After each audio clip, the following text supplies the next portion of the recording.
There is a song you have listened to more times than you could count. Maybe it is something from a specific period of your life. A year, a season, a version of yourself that feels simultaneously close and very far away. Maybe it is something you discovered recently but have played on repeat so many times that the number would embarrass you if your streaming app ever said it out loud. And here is the specific thing about this song. You do not always listen to it because you are in the mood for it. Sometimes you put it on because choosing something else feels like too much. Because the playlist shuffle is showing you things you do not recognize and you just need something you already know. Something that will do what it is supposed to do without requiring anything from you first. If someone asked you why you keep going back to the same music, you would probably say something about how good it is, or how it fits the mood, or how some songs just never get old. All of those things might be true, but they do not actually explain why, on the days when you are most depleted and most overwhelmed, you are most likely to reach for the exact same things you have already heard 100 times, rather than something new. Most people assume that repetitive listening is just a preference, a quirk, maybe a sign of someone who is not adventurous enough to explore new music, or someone who is stuck in the past, or someone who just really, really likes a specific song. None of those explanations are wrong exactly, but none of them are close to the full picture, and the full picture, when you actually see it, is one of the more interesting things you will learn about how your own mind works. What we are really talking about is one of the most consistent and least understood patterns in how people use music. The tendency to return repeatedly to the same songs, the same albums, the same playlists, often at the expense of discovering anything new, often with a specific quality of relief that arrives the moment the familiar opening bars come in. This is not a niche behavior. According to data published by Spotify in their audio intelligence research, the majority of listening hours on the platform are spent on music the listener already knows, rather than on music being heard for the first time.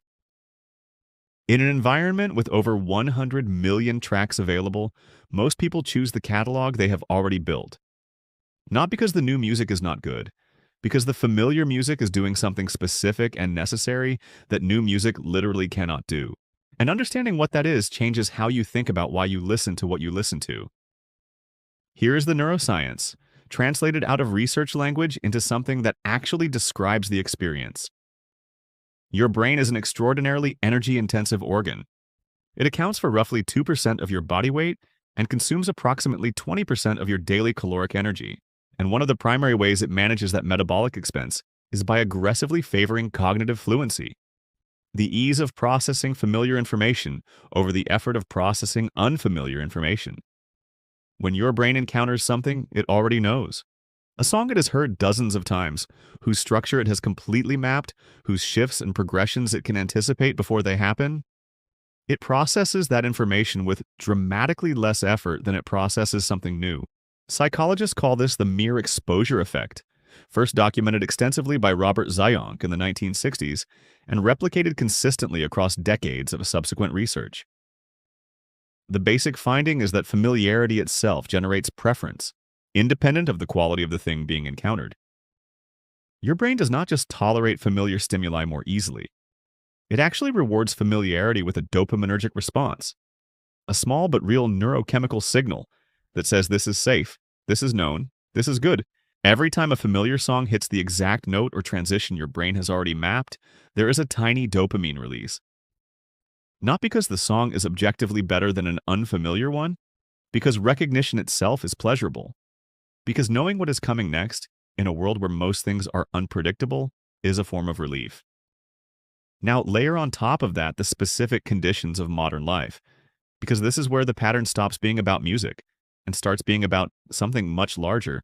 The average American adult makes somewhere between 30 and 40,000 decisions per day, according to estimates from researchers at Cornell and elsewhere. The vast majority of these decisions are small and automatic.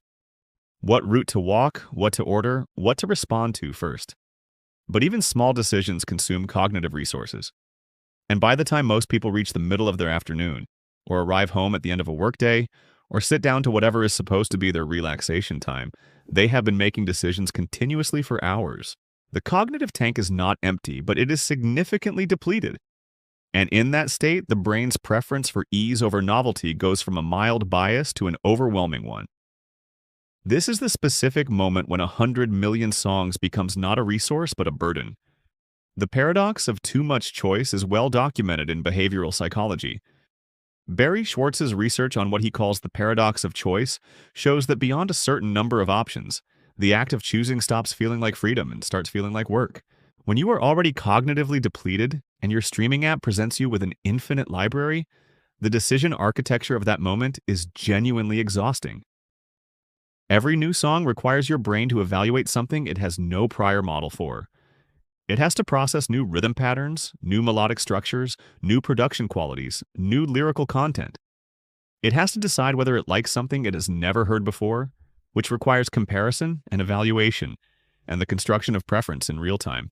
That is a non-trivial cognitive task at full capacity. After hours of decision-making, it can feel nearly impossible. And so the brain does what it has always done when resources are low and demand is high. It finds the path of least resistance. It reaches for what it already knows. It puts on the song it has heard 80 times. Not because you are boring or stuck or unambitious, because your nervous system is doing something intelligent and necessary, conserving resources by choosing familiarity over novelty at exactly the moment when novelty would cost the most. Root this in development and it becomes even more specific to who you are rather than just how brains work generally. The music you return to most reliably is almost never random. It clusters for most people around specific periods, often adolescence and early adulthood, typically between the ages of 12 and 25. Psychologists call this the reminiscence bump, the documented tendency for autobiographical memories to be disproportionately concentrated in this developmental window, and for the emotional associations attached to stimuli from this period to be more vivid and more durable than associations formed later. The music you heard at 15, at 19, at 22, that music was present during some of the most formative emotional experiences of your life.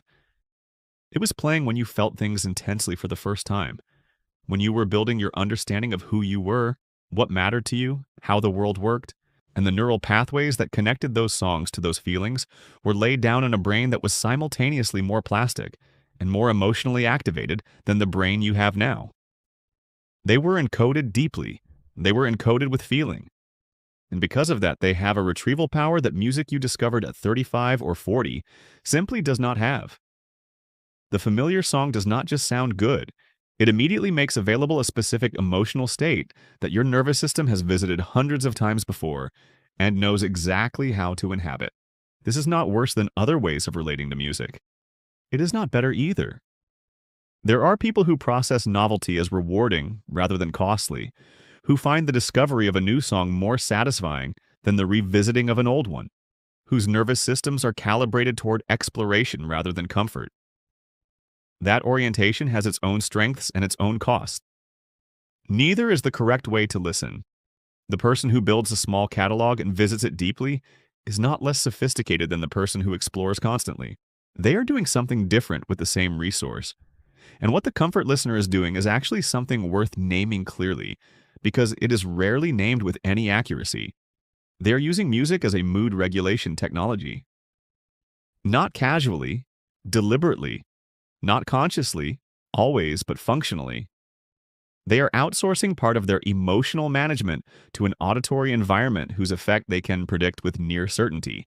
And in a world where most things cannot be predicted and most outcomes cannot be controlled, the ability to put something on and know exactly what it is going to do to your internal state is genuinely valuable. Here is the counterintuitive layer that most conversations about this pattern miss entirely. The people who rely most heavily on familiar music are often not people who are emotionally avoidant or stuck. They are frequently people who are carrying a significant amount of emotional and cognitive load, who are managing more than the average amount of complexity and demand, and who have learned, sometimes explicitly, often intuitively, that the predictability of familiar music creates enough internal space to process the rest. The song is not a way of avoiding feeling. It is a container that makes feeling more manageable.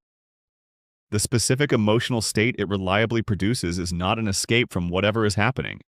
It is a stable platform from which to handle it. This is what the research on music and emotional regulation consistently shows. That people who use music deliberately for mood management are not less emotionally capable than people who do not. They are often more emotionally attuned because they have developed a sophisticated enough understanding of their own internal states to know what they need to bring them into a different one. There is also a quiet cost worth acknowledging, honestly. The same feature that makes familiar music so useful, its predictability, means that the catalog you return to is not growing. The acoustic world you inhabit is not expanding. And musical exploration, the genuine experience of encountering something new and being changed by it in some small way, is something that repetitive comfort listening trades away. This is not a moral failure, it is a trade-off. And most people who are in heavy comfort listening periods are in them for reasons that make complete sense, given what else is happening in their lives. The question that is sometimes worth asking, not as judgment but as genuine curiosity, is whether the conditions that drove you toward the same songs on repeat are still present, or whether the habit has persisted past the need that originally created it. That is a distinction only you can make. You are not stuck. You are not unimaginative. You are not someone who peaked musically at whatever age the songs you love most were made. What you are is a person whose nervous system found something that works. Something that reliably produces a specific internal state when the external world is making too many demands on your resources. And the fact that you found it and return to it and know exactly what it does is not a failure of curiosity. It is a form of self-knowledge. A quiet, functional, genuinely useful form of knowing yourself well enough to know what you need. The song you have heard 100 times is not evidence of something small in you.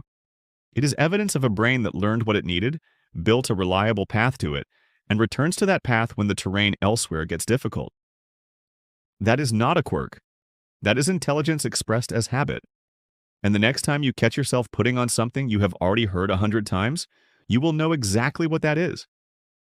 Your nervous system asking for the one thing that doesn't require an explanation. If something in this landed as accurate rather than just interesting, if it described something you have been doing for years without quite having the right frame for it, that is worth following.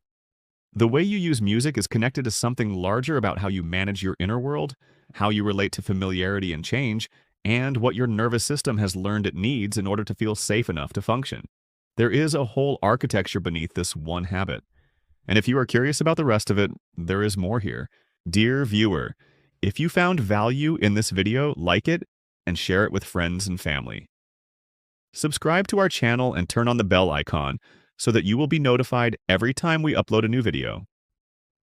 Thank you for watching until the end. We will see you in our next video. Until then, stay safe and stay blessed.